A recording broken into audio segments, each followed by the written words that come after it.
Jennifer Aniston and Jason Bateman are back on the big screen together, having fun, getting a lot of big laughs in Horrible Bosses 2. They talked about it with ABC's Cam Matheson.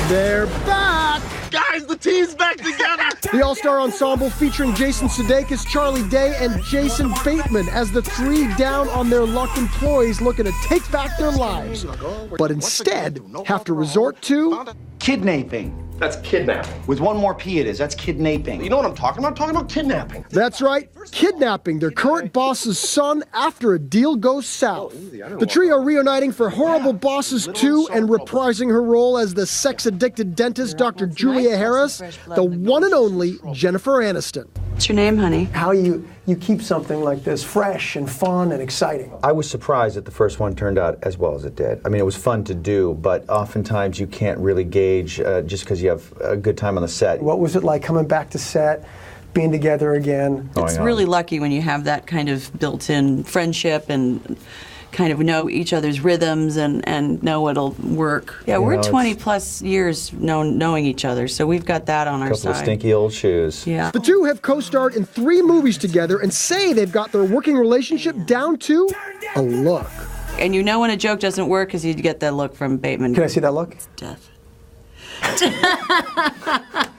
Bateman and Aniston's characters develop an unlikely romance as stage a sex addicts anonymous meeting. Sex addiction that we cannot change. Julia's recovery in the sex addiction world, which isn't going very well, I noticed. Baby steps, and she's making the effort, Yes, you know? yeah. The idea of a Sex Addicts Anonymous group is the fact that then you just see it's just another twisted way for her to find more prey. Aniston says playing the sex-obsessed doctor, a role stereotypically portrayed by men, was freeing. It goes against every fiber of my being. Yes, it's completely fun. It's a dream job for any actress to play that monster. You ever done it in a dentist chair? Why don't you go get the chair ready? Is it hard for you to come out with those words and not crack a smile or crack up?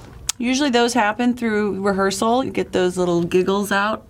But then it's, you know, as we go take to take, and then we're getting whispered in our ears little alternate lines, and then this one doesn't necessarily know it's coming. That's always fun to see if we're going to get that little look on his face. And who's like the biggest practical joker out of everybody that's involved? Yeah, there weren't a lot of cut-ups. No Clooney's on this set. Yeah. We would have loved to have had him.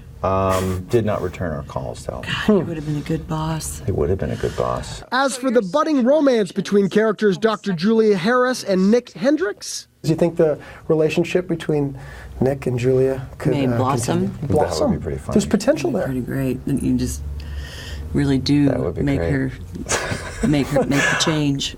Or basically, I cure you of your problems. You're like, oh yeah, sex is not that great. only time will tell. For Good Morning America, Cameron Matheson, ABC News, Los Angeles. And Horrible Bosses 2 hits theaters next Wednesday, November 26th.